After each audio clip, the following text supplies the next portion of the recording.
Sistema Michoacano de Radio y Televisión presenta.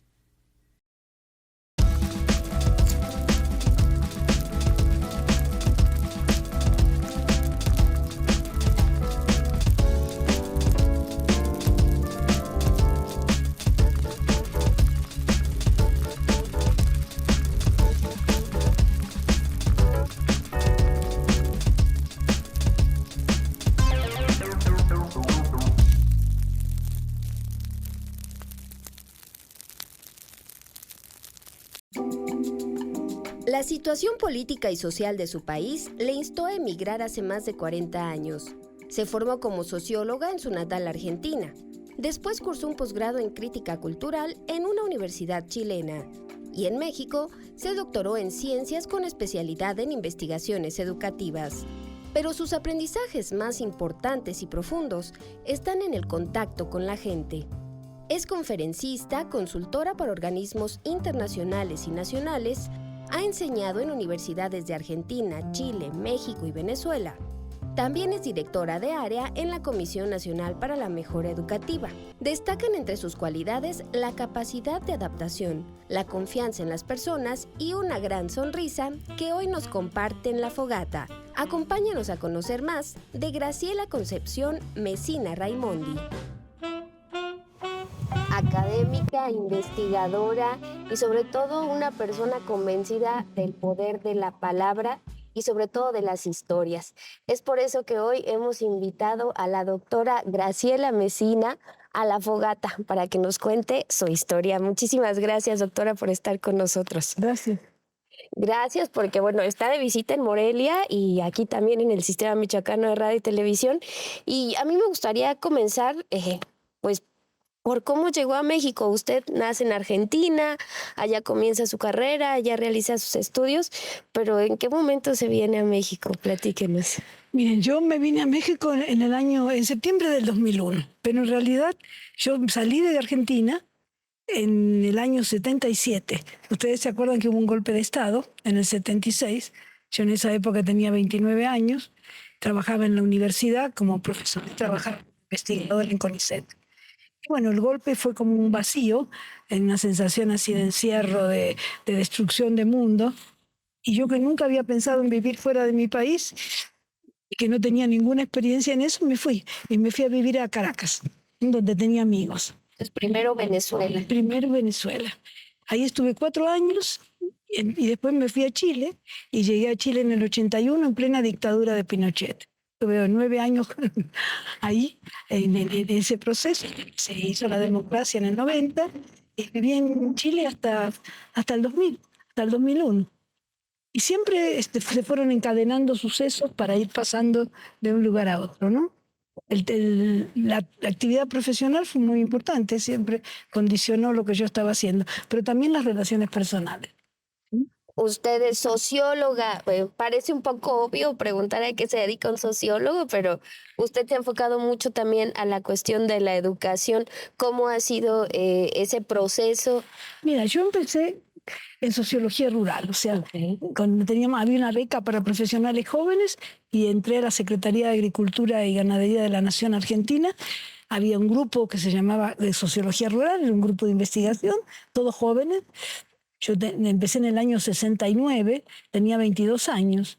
Ahí empecé a trabajar en eso. Entonces íbamos a campo, íbamos a entrevistar a cosecheros, una cosa súper interesante y además súper diferente porque éramos niñas de la ciudad, y que de golpe nos encontrábamos con gente que era tan distinta. Con otra forma de vivir. Con otra forma de vivir, con tipos que estaban con el machete en la mano.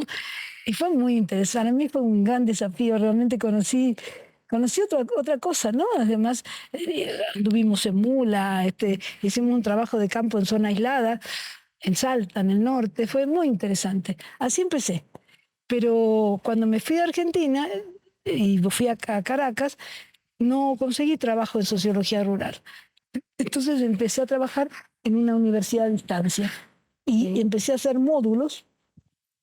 Y me inicié en educación a distancia, que se estaba recién iniciando, pero era una educación a distancia con textos escritos, con el modelo de la Open University, ¿no? de Londres. Así. Entonces estuve 4 años en Caracas haciendo eso. También di clase en forma presencial en la universidad. Pero básicamente me concentré en educación a distancia. Y cuando llegué a Chile empecé a ser consultora de organismos internacionales, de organismos nacionales, dar clase en la universidad. Fue de nuevo volver a empezar. Cada estancia en un país es volver a empezar. Tiene su parte compleja, digamos, dura, ¿no? De que hay que hacer tantas cosas, desde rutinas, de, no sé, de sacar una visa hasta acostumbrarse a otras formas de ser, otras formas de hablar, otras formas de comer. No es nada, la verdad que es un proceso que implica un esfuerzo, ¿no? Sí. Pero si lo consigues, creces mucho. Yo siento que yo he crecido muchísimo. Crecí en aceptación, en diversidad, ¿no? En dejar de pensar que este pequeño mundo mío es lo único que existe, que eso es el mundo, ¿no? Claro, tiene que ser muy adaptable, muy flexible, Eso. muy valiente también. Bueno, yo creo que un poco valiente fui, sí. Sí. En algún momento dijo, ya hasta aquí, me quiero regresar. No, nunca. Y me fui sola, ¿eh? Me fui sola en esa época. Cuando en el 77 yo tenía un novio, decidí separarme y me fui sola. Y no tenía ya hermanos, no tenía hijos, ¿no? Mi mamá había muerto, creo que eso me facilitó poder ir. Estaba mi papá. ¿Mm? Pero después volvía pues de vacaciones, o sea, siempre he vuelto regularmente a la Argentina, lo más seguido que puedo voy. Y tengo todo intacto, o sea, todos los vínculos emocionales con mi familia están bien.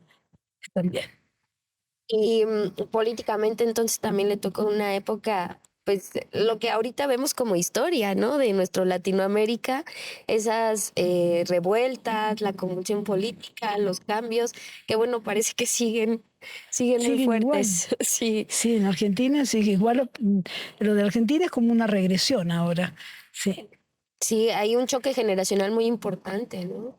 Entre, bueno, el apoyo a este cambio y los que se acuerdan por lo que fue la lucha. Pero hay una ultraderecha en el poder, eso es, ¿no?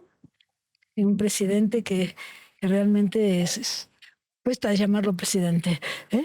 Plantea que la justicia social es absurda, o sea, niega la justicia, ¿sabes? La justicia social. Sí. Así piensa ese señor.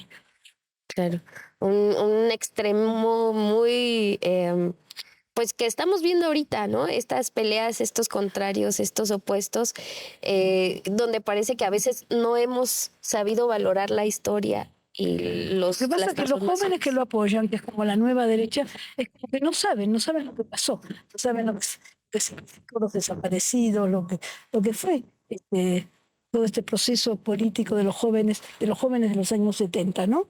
Ellos no lo conocen. Y viven otra realidad, una realidad donde gran parte de los votantes de Milei han sido muchachos que hacen el Rappi, ¿no? O sea, que transitan con la bicicleta, con la moto y hacen remesas, ¿no? Entonces ellos tienen como un horizonte muy incierto.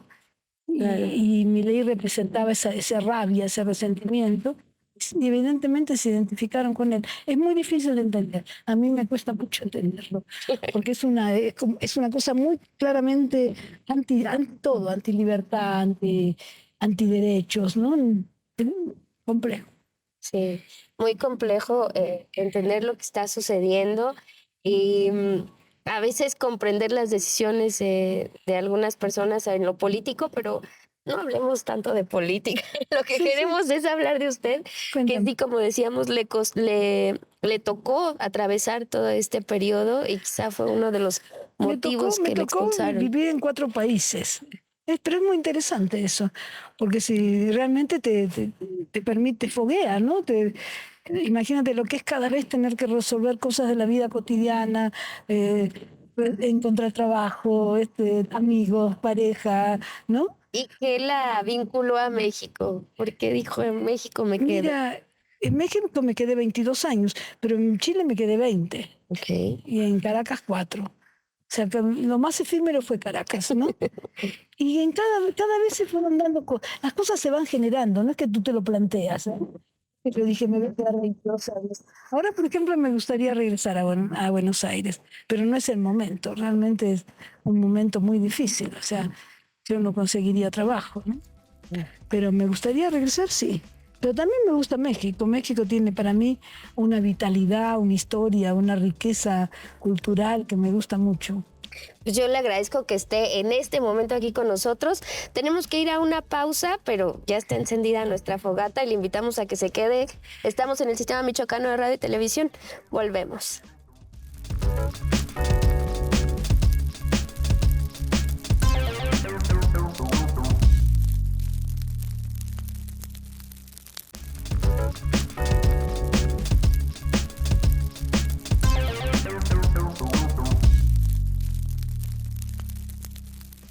Gracias por continuar con nosotros. Estamos platicando con la doctora Graciela Mesina.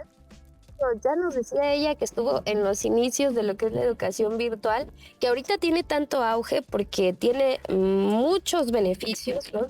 Nos brinda muchas posibilidades de, de estar en clases quizás en una universidad en otro continente, de acceder a profesores que no tendríamos de otro modo, pero ha cambiado mucho ese proceso, ¿no? Usted ha hecho también mucho trabajo de campo en la educación.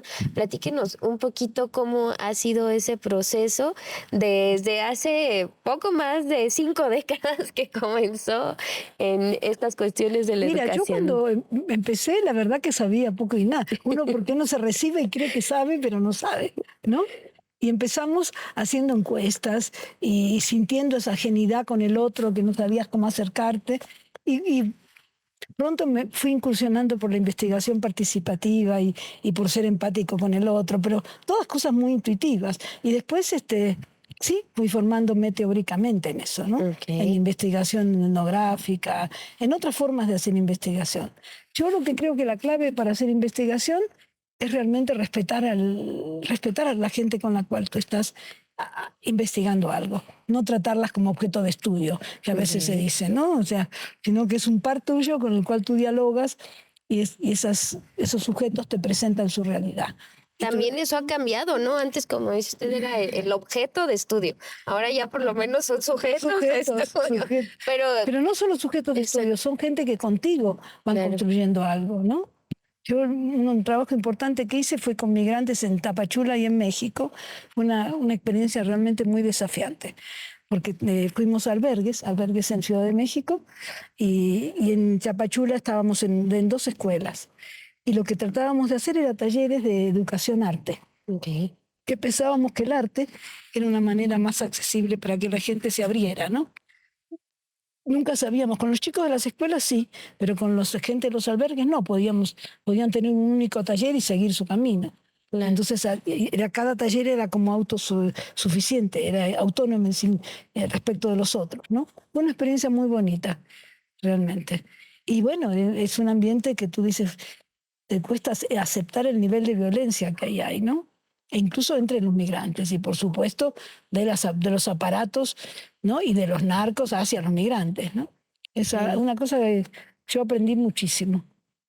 Tenemos unos talleres que fueron publicados, trabajé con la OI, la Organización de Estados Iberoamericanos, y están publicados las agendas que hicimos y cómo trabajamos en arte, en esta relación entre arte y educación. Claro. Nos contaba también que ha trabajado para organismos internacionales, otros organismos internacionales como la UNESCO. Entre estos proyectos, ¿alguno otro entrañable que le haya marcado a usted? Mira, en el 2015, la UNESCO Hamburgo, que es la UNESCO que está especializada en educación de adultos, me pidió que hiciera un estudio sobre jóvenes líderes. Y yo cuestioné ese concepto, porque a mí no me parece que todos los jóvenes tienen la posibilidad de ser líderes, ¿no? Entonces buscamos jóvenes que estaban trabajando en proyectos comunitarios a través de contactos sucesivos. Entonces los entrevisté, porque no había presupuesto para viajar, los entrevisté por teléfono, y después también por teléfono, que todavía no estaba tan evolucionado el WhatsApp ni nada, ellos empezaron a pensar su historia de vida y le escribieron. Bueno, por supuesto me la mandaron por correo. Y hay una publicación que se llama Jóvenes Emprendedores, una cosa así, comunitarios. Entonces, bueno, jóvenes que hacían teatro, que hacían proyectos productivos, muy interesante. Y cada uno contó su historia. O sea, no es mi voz, es la voz de ellos. Yo creo que es eso lo que tenemos que lograr, que ellos hablen y nosotros retirarnos para que ellos hablen, ¿no? Así yo veo, así yo entiendo la investigación. Que a veces no se hace, ¿no? Hablamos actualmente del adultocentrismo, que no dejamos escuchar las voces de los niños, de los adolescentes, de las niñas, y queremos nosotros contar esas historias Contarlas cuando nosotros. ellos pueden hacerlo. Ellos lo cantaron, ellos la contaron. Claro. Aquí en Michoacán, en el CREFAL, ¿en qué tema estuvo trabajando? Estuve doctora? trabajando en sistematización educativa. Entonces, CREFAL en esos años hizo convenios con instituciones. Entonces, nosotros, por ejemplo, fuimos a Chiapas, al Colegio de la Frontera Sur, fuimos a Oaxaca, trabajamos con las escuelas normales, fuimos a Panamá, trabajamos con un Plan International, y lo que hacíamos siempre era diplomados que se movían, porque, por ejemplo, el Plan International tenía gente de varios países y los concentraba en Panamá. Y nosotros íbamos a Panamá. Pero no era yo sola, éramos un equipo, ¿no? Yo coordinaba el equipo, pero éramos un grupo. Y teníamos también, ya teníamos una plataforma virtual y la gente no solamente estaba en el momento presencial, sino una continuidad a través de la plataforma. Fue muy interesante, la verdad, aprendieron mucho. La idea era formarlos como promotores comunitarios y como sistematizadores de su propia experiencia y de la experiencia de los otros. Eso es lo que hicimos. ¿Qué dificultades se encuentran al hacer este tipo de proyectos? A veces creemos que porque vienen apoyados por organismos internacionales cuentan con todos los recursos, pero Bueno, no siempre es así. hay un problema de recursos, pero también hay un problema, si quieren verlo en términos de problemas, que las relaciones humanas son complejas. Pero todos estos procesos tienen mucha riqueza, porque lo que se hace es potenciar los saberes de la gente. Entonces tú te das cuenta que vas acumulando saberes. Esa acumulación de saberes se genera memoria, se generan historias, se generan publicaciones. Eso es lo que hacemos nosotros. Y entonces podemos transitar de lo privado a lo público, de una experiencia que es solo mía, ¿no? O solo tuya, y la compartimos y se hace un libro y es una experiencia de los educadores de Michoacán, ¿no? Y eso hace una diferencia. Actualmente está impartiendo algunos talleres sobre narración, justamente. Sobre narrativa, sí. Cuéntenos un poquito por qué es importante la narrativa y por qué quizás todos deberíamos atrevernos. Bueno, yo creo que todos nos atrevemos. La hipótesis de los especialistas, de los teóricos, es que nosotros somos narradores, seres lingüísticos, ¿no? Entonces, narramos o no, narramos, a menos que nos quedáramos mudos, siempre narramos. Y el mundo está lleno de historias, o sea, el mundo puede ser leído como un texto. Y que todas las historias valen, no solamente las historias de los investigadores. Esa idea que una cosa es el investigador, otro es el maestro, no. El maestro, el padre de familia, el investigador, todos tienen el mismo derecho a contar su historia.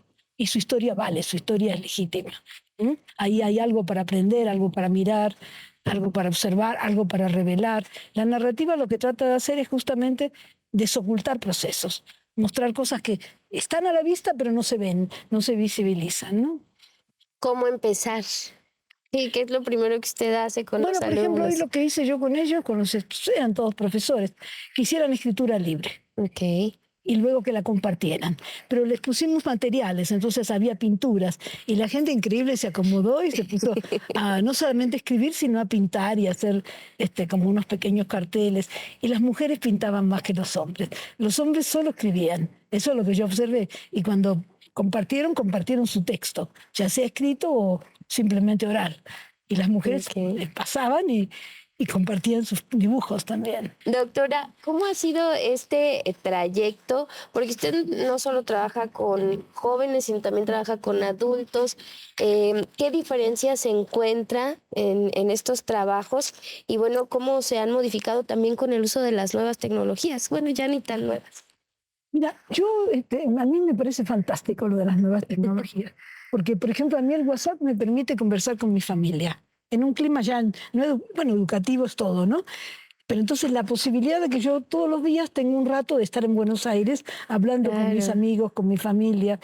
He sido alumna, no profesora, alumna de talleres de filosofía. Y después estuve en un taller espiritual que el origen es Colombia, pero en Zoom. Entonces hay gente colombiana, hay mexicanos, hay gente de Estados Unidos, casi todos son latinos. bueno, sumamente interesante, porque además es gente que nunca conocerías si no existiría el Zoom o el Teams o esas cosas, ¿no? Y yo doy clase para la Ibero Puebla, en la maestría, pero por Zoom. Entonces, por ejemplo, ahora tengo alumnos, uno está en Tlaxcala, el otro está en Ciudad Hidalgo, el otro está en Puebla, en la ciudad de Puebla, yo estoy en la Ciudad de México. Entonces hacemos un diálogo donde el espacio no cuenta. Claro que hay unas posibilidades que da la relación presencial que el Zoom no permite, ¿no? Y bueno, si hay un alumno que no quiere trabajar y apaga la cámara, bueno, ya es su responsabilidad. Pero en general le solicitamos que prendan la cámara, ¿no? Y a veces la conectividad está mala, hay problemas. Pero a mí me parece que potencia esta posibilidad de la diversidad de experiencias. En un taller de filosofía yo tengo una compañera que vive en Bélgica, ¿no? Entonces, otro que vive en Argentina. Imagínate, cada uno va contando, otra que vive en París. Entonces, cada uno está en lugares distintos en el mundo, ¿no? Y hace actividades distintas. Y eso se comparte, se aprende, se multiplica. Yo sí veo que las nuevas tecnologías dan muchas posibilidades. Ahora hay adultos que no están dispuestos, pero con los que estoy yo están dispuestos. ¿Mm? ¿Sería una invitación a quienes no se han atrevido a entrar a este mundo? Es muy sencillo. Simplemente animarse a dar el paso y da muchas posibilidades, ¿no? Claro. Bueno, me imagino que también es parte de la educación con los adultos, ¿no? Perder estos miedos, estos prejuicios que tenemos a veces. Los jóvenes no tienen, ¿eh? Los jóvenes, por ejemplo, en la maestría yo tengo generalmente gente muy joven, de menos de 30 años. Por ahí hay algunos de 50 o 60, pero la mayoría son jóvenes. Y ellos están bastante a gusto, ¿no? Con las nuevas tecnologías. Y tú te das cuenta que hay muchas posibilidades, o sea, las plataformas dan muchas posibilidades. Y cada vez aparecen más y más, ¿no? Herramientas que podemos usar. Ahora, hay también muchas limitaciones. Por ejemplo, que dicen que la información, entendida como información seca y como fake news, mata la narrativa, ¿ves? Porque está lleno de mentiras, de cosas que se difunden y no son ciertas y que quieren generar miedo en la ciudadanía. O sea, hay cosas muy feas.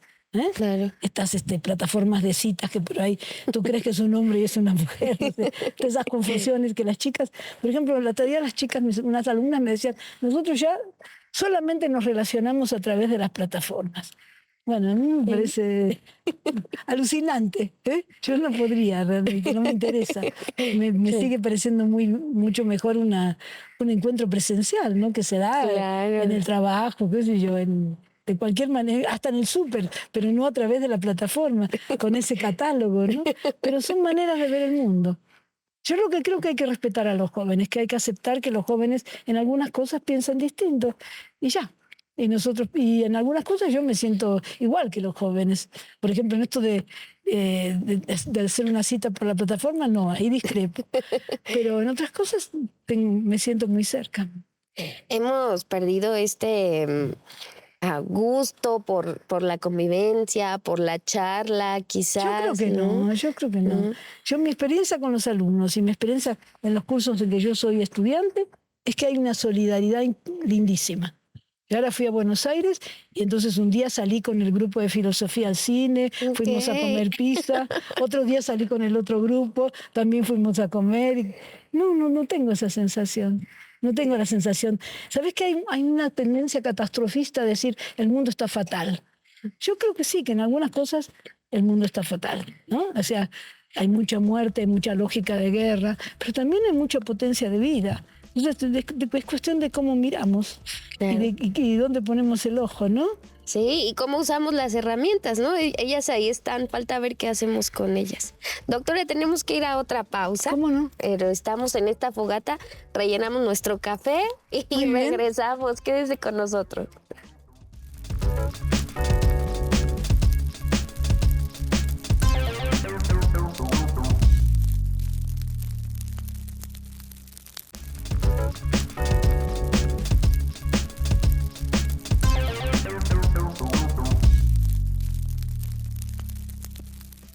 Continuamos en esta fogata platicando con la doctora Graciela Mesina y bueno, yo quisiera preguntarle, doctora, 22 años viviendo en México, trabajando con profesores, ¿cómo ve pues la dinámica que hay en México con el magisterio?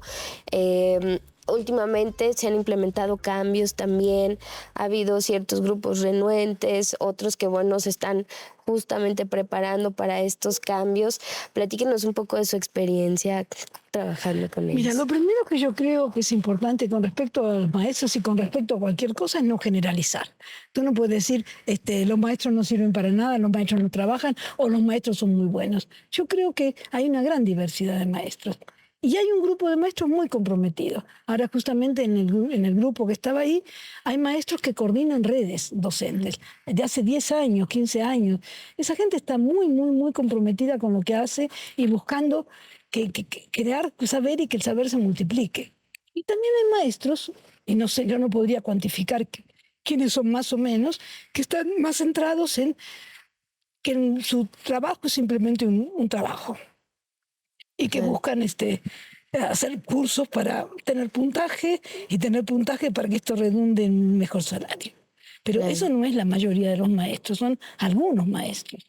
Y en general este gobierno, y está escrito en la ley, plantea que hay un compromiso con el docente y hay un compromiso con la revalorización del docente y con el reconocimiento de que el docente y su formación es la garantía del proceso educativo, porque sin docente estudiante no hay educación.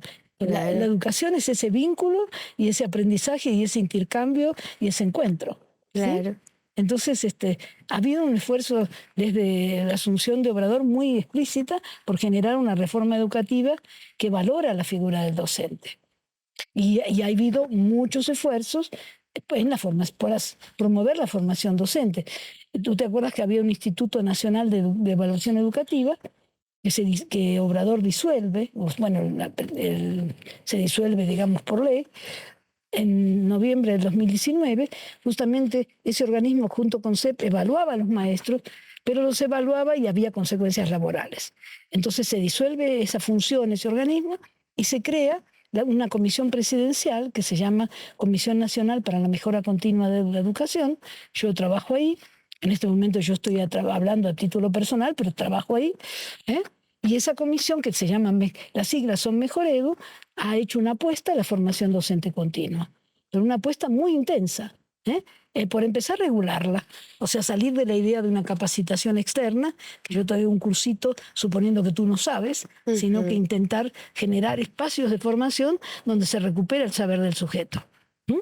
Y también evitar que el mercado de la capacitación, ¿no? que los estados que gasten dinero, que contraten a sus amigos, ¿no es cierto? Entonces, regularlo por ley y generar espacios de participación donde puedan participar universidades, ONGs, colectivos docentes, redes de docentes, ¿no? Que ellos se hagan cargo de la formación. Y justo que puedan atender las necesidades de sus comunidades también, ¿no? Claro, pero es justamente recuperar la idea de lo público. Si queremos hacer que la educación sea pública, pues necesitamos maestros que se definan como funcionarios públicos, pero no como meramente ejecutores, sino como gente capaz de transformarse y al transformarse dar pautas, espacios para que se transformen los estudiantes. Eso yo creo que la gran tarea de la humanidad es transformarse. Transformarse hacia el bien, ¿no? Hacia el bien, el amor, la solidaridad, la hospitalidad. Eso es. Y bueno, cuando tú miras Gaza, miras Ucrania, dices, bueno, ¿qué estamos haciendo, no? ¿Qué está haciendo la humanidad? Pero eso no nos tiene que desalentar. Tenemos que pensar que hay una posibilidad de futuro. Yo creo firmemente en eso. A veces, claro, yo me desaliento, todos nos desalentamos. Decimos, ¿qué está pasando, no? Pero la cosa es salir de ese desaliento y seguir caminando. Claro. Así lo veo yo. Hablando de profesores, no sé si recuerde usted algunos profesores entrañables en su formación que a lo mejor les aprendió algo, que se quedó con algo de ellos, que le hicieron descubrir algo de usted. Bueno, en la secundaria, un profesor que me permitió, porque yo no tenía mucha duda si Dios existía o no. Tenía 12 años. Y el profesor de historia nos dijo, yo soy agnóstico, y agnóstico es una salida, porque suspendemos el juicio. Y yo dije, esta es la mía. Y bueno, y después yo volví a pensar que sí que existe un Dios, ¿no? Pero en ese momento estuvo muy bien porque me me angustiaba muchísimo. Estaba yo ahí muy concentrada, Dios existe y no tenía respuestas. Y además quería evidencias empíricas y Dios no nos da evidencias empíricas. Entonces ese profesor, en él ni sabe, ni yo me acuerdo su nombre, pero me dio una pista. Sí, yo siempre me he encontrado con buenos profesores, también en la universidad. Hay gente que te da una mirada diferente, ¿no? Pero también con los compañeros. Me parece que no hay que pensar solo en buenos profesores, sino en compañeros pares con los cuales yo aprendí, ¿no? Después, cuando yo ya era profesora, la cátedra, ¿no? Teníamos una cátedra que era un colectivo y ahí, todavía en Argentina, intercambiábamos, creábamos conocimientos. Y lo que intentábamos hacer, yo enseñaba sociología en esa época, era generar como un diálogo entre sociología y literatura, y entonces cómo trabajar la literatura para trabajar la historia. Y eso también a nivel intuitivo. Yo no sabía mucho de pedagogía en ese entonces, tenía 22, 25 años. Pero fui aprendiendo a partir de animarme, ¿no? A mí me gusta mucho leer. Y yo creo que leer y escribir nos cambia, nos transforma, nos hace más sujetos. Justamente por la cosa de la narrativa, nos produce la realidad, producimos realidades con la escritura y con la lectura. Y a veces nos hace un poco conscientes, ¿no? De ciertas cosas, a lo mejor cuando estás contando la anécdota o verbalizando lo que estabas pensando, te das cuenta de cosas. Exactamente, y tienes la posibilidad de cambiar la historia. O sea, tienes una historia de víctima, de victimario, y tienes la posibilidad de ver que hay un intersticio, una línea de fuga para pensar la historia de otra manera. Eso. ¿Dónde adquirió el gusto por la literatura? ¿En su casa? Desde chica. Yo pienso, mira, ¿sabes qué pasa? Mi mamá y mi abuela eran maestras, sobre todo mi abuela era la más activa y estaba ya terminando su vida. Se jubiló como a los 75 años, pero en la casa tenía una pequeña, hacía clases de repaso, pero gratis. Le daba gratis a los chicos del barrio clases. Y yo estaba ahí. Entonces, yo era muy chica, tenía 4 años, entonces me acuerdo sentada en el piso mirando revistas y así empecé a leer. Aprendí, yo digo que aprendí sola, es falso. Aprendí de ese ambiente lector, ¿no? Y entonces entré a la primaria, me salté un grado, entré a 2º grado. Y siempre me encantó leer, siempre, siempre. Mi mamá me contaba cuentos. Yo creo que los padres hacen su parte. En este caso fueron figuras femeninas. Mi mamá, mi abuela, mi tía, ¿no? Y ahí estaban. Y después ya de grandes compañeras, mis compañeras de la secundaria que me prestaban libros. Y así empecé. Libros a veces tremendos, que no eran para mi edad, ¿no? Que yo me quedaba, ¿qué es esto? ¿No? Que me quedaba ¿Qué muy libro recuerdas así que la sorprendió? Ay, muchas. La peste de Camus. Suponte tenía 12 años, 14 años, leo La peste, o leí La bastarda de Violet Leduc. Y bueno, entonces ahí la protagonista es homosexual y yo tenía 12 años y dije, no seré yo también, porque como me generó una angustia, no sabía, ese constructo de homosexualidad no existía en mi cabeza. Y bueno, pero me hizo bien, me abrió la cabeza. Y así empecé a leer marxismo, lo que caía, ¿no? Y bueno, fui cambiando. Y hasta la fecha, ahorita que está leyendo. Leo mucho filosofía yo, eso me hace muy bien. Y también alguna novela. Acabo de leer la novela última que sacó García Márquez, ¿no? Ah, ya. La de Nos vemos en agosto. Está bien. Es débil, tiene debilidades, pero yo quise comprarla y quise leerla como un homenaje a él. Él fue un gran escritor. Y me parece que se merece que le dediquemos un rato, que lo leamos. Sí, que creo que es sin su autorización, ¿no? Porque sí, estaba en el cajón. Sí, uno podría pensar que es por dinero. Yo digo que no, que los hijos quisieron reavivar la memoria del padre, ¿no? Claro. Esa es mi impresión. Y me la leí en un ratito, se lee en un rato. Es muy breve y está circulando un archivo digital. O sea, yo la compré, pero el archivo digital ya está accesible. Sí, ahorita lo buscamos. Sí. En la librería. Te lo puedo facilitar el archivo digital. Sí. Muy bien. A mí me encanta leer filosofía y me encanta leer novelas y me encanta leer de todo, educación, por supuesto, ¿no? Bien. Pero yo creo que hay que moverse.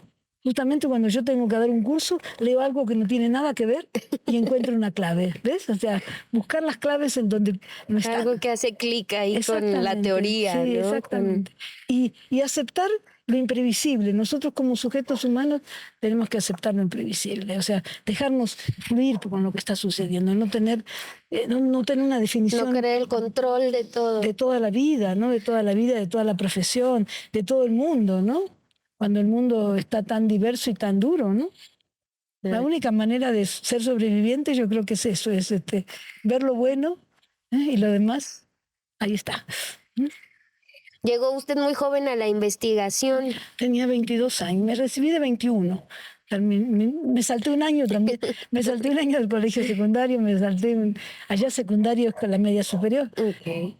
Estudié de maestra yo. Y después estudié sociología en la Universidad de Buenos Aires. O sea, primero se formó como docente. Porque en esa época el magisterio en Argentina era de nivel medio. Entonces yo me recibí de maestra a los 17 años. Como estudiar el bachillerato. Exactamente, con 12 años de estudio. Y después hice la universidad. Y después hice cursos de posgrado. Pero nunca podía hacer la maestría porque siempre tenía que trabajar. Entonces en Chile tampoco, porque en Chile además eran carísimas las maestrías. Hice un diplomado en crítica cultural y hice cursos cortos. Y acá hice el doctorado en el DIE, en el CINVESTAP, que me gustó mucho, la verdad. Doctorado en investigación educativa. En ciencias con mención en investigación educativa. Ok. Sí. ¿En algún momento de toda esta trayectoria sintió algún tipo de rechazo, de violencia de género, que se le complicaban las cosas? No, yo no. Pero sí debe haber estado.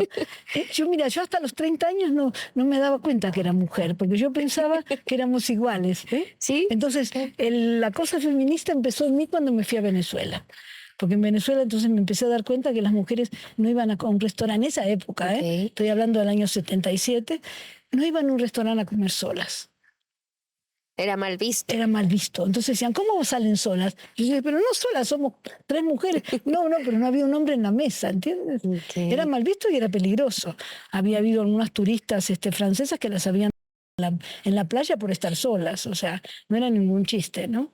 Entonces ahí yo me empecé a dar cuenta y empecé a leer libros de feminismo y ahí se me abrió otro mundo que yo no conocía. Yo antes pensaba que hombres y mujeres éramos iguales. Sin embargo, los compañeros, yo era militante política en la Argentina, ¿no? En la juventud peronista. Y claro que nos discriminaban los compañeros, o sea, ellos hablaban más que nosotras, pero a mí no me parecía, no sé, no me rebelaba contra eso. Me parecía que había cosas más importantes, ¿no? Pero sí había machismo, por supuesto. Pero no era eso lo importante de lo que estábamos haciendo. Ahora, en Venezuela yo lo vi brutalmente, como los maridos, o sea, todas estas cosas a que les pegaban, que aún en clase alta, ¿no? Entonces ahí empecé a tomar conciencia y me hice, por supuesto, feminista. Pero creo que yo creo que las mujeres siempre fuimos feministas, ¿o no? Sí.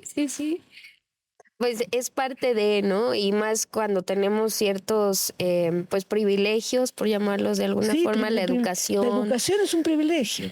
Claro. Pero, por ejemplo, Deleuze dice que tenemos que devenir mujer, ¿no? No es solo ser mujer biológica, sino devenir mujeres, aceptar que somos mujeres, aceptar nuestra condición, luchar por nuestra condición, luchar por todas las mujeres, no solo por mí, luchar por las mujeres blancas, las mujeres negras, las mujeres indígenas, no hacer guetos al interior de las mujeres, luchar por los hombres también, ¿no es cierto? Que no se trata solamente de las mujeres. Sí, ahorita se está hablando mucho de justamente los feminismos, ¿no? Exactamente. Hablando de abrir mundos, ¿no? Abrir mundos, de ver más allá de la diferencia, ¿no? Y de la igualdad. Yo creo profundamente en la igualdad y en la justicia. Claro. Y a veces la etiqueta pues es muy mal vista, aunque todos quisiéramos tener un mundo igualitario Pero seguimos discriminando un montón. Yo creo que una cosa que tenemos que aprender es hacer menos juicios, hablar menos, mirar más, observar más y dejarnos de juzgar, ¿no? Y dejarnos de ponernos en el lugar de la víctima. ¿Por qué me pasa esto a mí? Hay gente que dice la sociedad no es justa, ¿no? Si podemos partir de aceptar eso, no resignarnos, sino decir sí, hay mucha injusticia por todos lados, pero bueno, vamos a caminar. Vamos a caminar, eso es. Vamos a caminar. Y no hacer más resentimiento, ¿sí? ¿Mm? Claro, claro. Hagamos cooperación, hagamos hospitalidad. ¿Mm? Claro. Eso es muy interesante también porque muchas veces empezamos pues justo en la familia, ¿no? Ahí a los que más tenemos a la mano para criticar es pues a los hijos o los hijos a los padres o a los O a la hermanos pareja, o a ¿no? la pareja también. Sí, sí, sí, pero bueno, pues hay que empezar por nosotros. Hay que empezar por uno mismo. Por amarse más también y por aceptar. También. Por pensar que hacemos las cosas lo mejor que podemos. Yo digo, si yo ahora tuviera 22 años, haría otras cosas, pero hice lo mejor que pude. Había tantas cosas que no sabía, ¿no? Claro, y no se puede reprochar no tener el conocimiento de ahorita hace tantos años. No, pero aún ahora uno sigue siendo ingenuo a veces. Ingenuo en un sentido de tonto, ¿no? De que no cae, no se da cuenta de lo que está sucediendo. Y bueno, así es. Así es. Tenemos que hacer otra pausa, ¿Cómo no? doctora. Estamos en la fogata platicando aquí con la doctora, pues ya nos fuimos a temas muy profundos, ya nos decía que le gusta, actualmente está muy enfocada en la filosofía, pero tenemos todavía más de qué platicar regresando de este corte. Siga en el Sistema Michoacano de Radio y Televisión.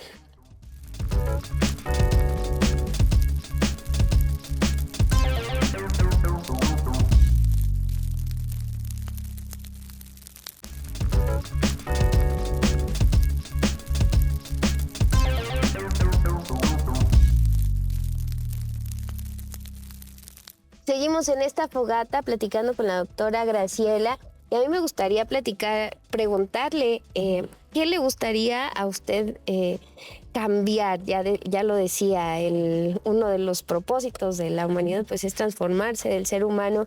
Si tuviera una varita mágica, ¿qué cambiaría así de inmediato? Yo no quisiera tener una varita mágica.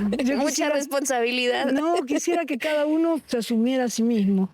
Pero si yo tuviera una varita mágica, me gustaría que hubiera más alegría, más abundancia, más salud, más un medio ambiente más sano, más alegría y más conciencia y un enfoque espiritual. Yo creo que nosotros no podemos vivir en el mundo si creemos que todo esto se reduce a que me compro el último auto, me compro un vestido, me voy a hacer me pongo botox en la cara.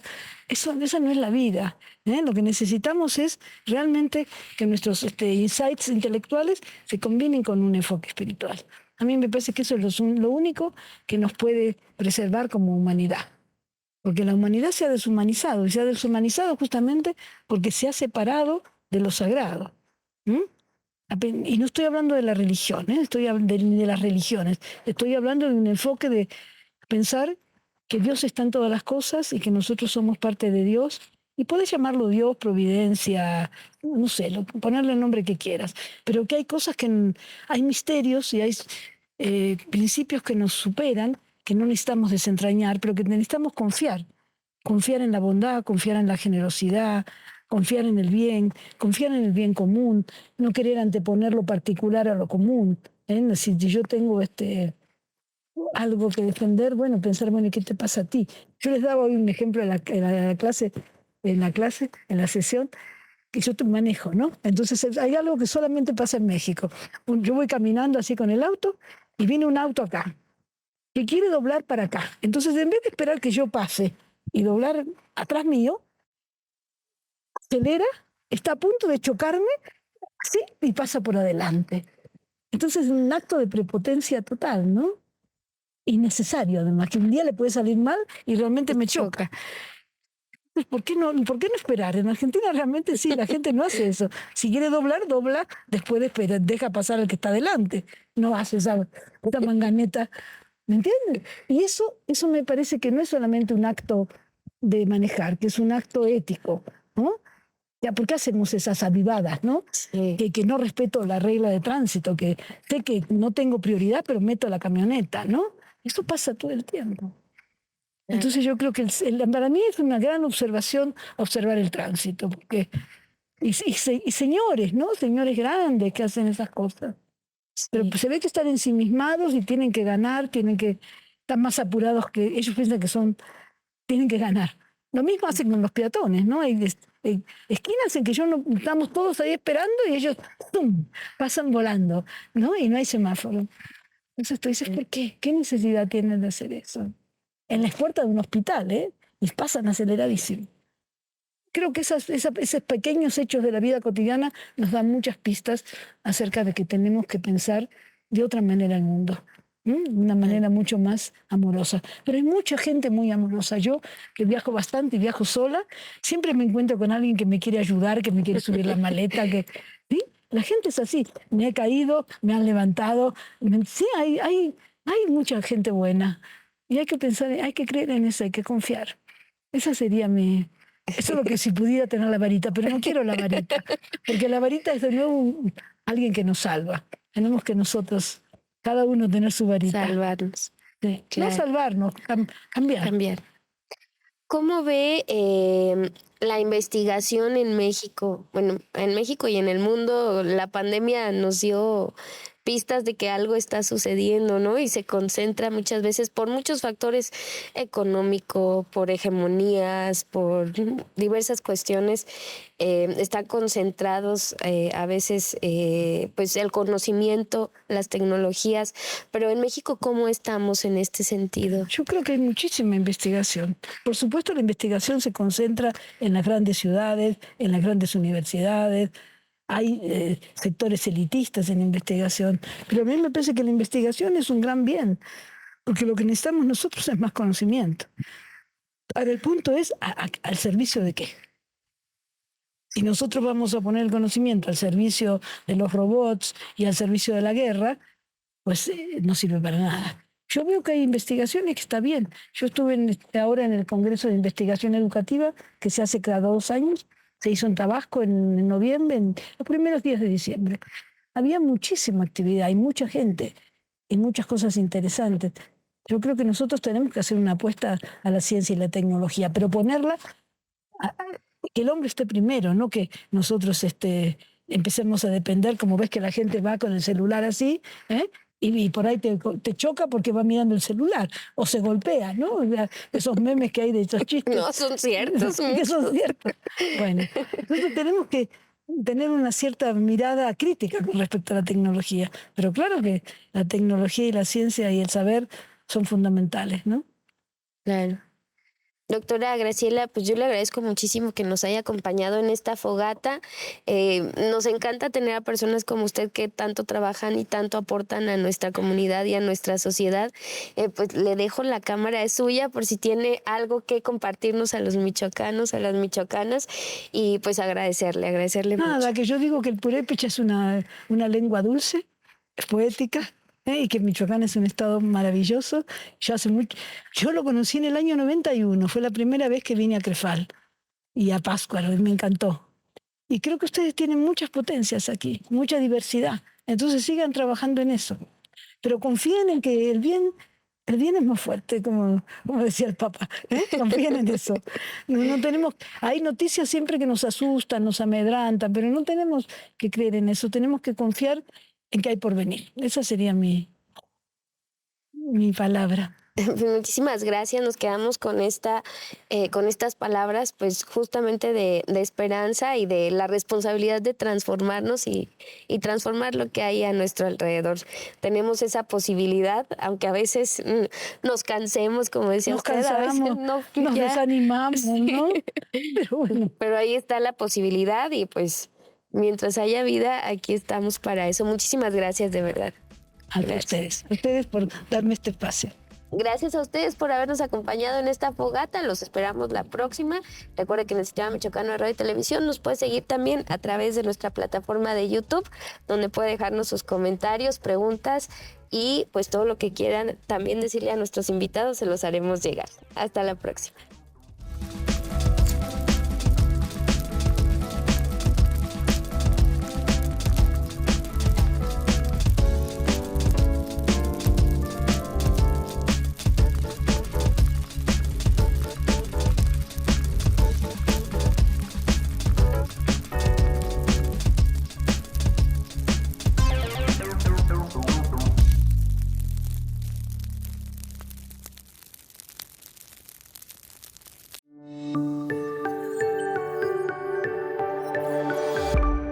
Sistema Michoacano de Radio y Televisión presentó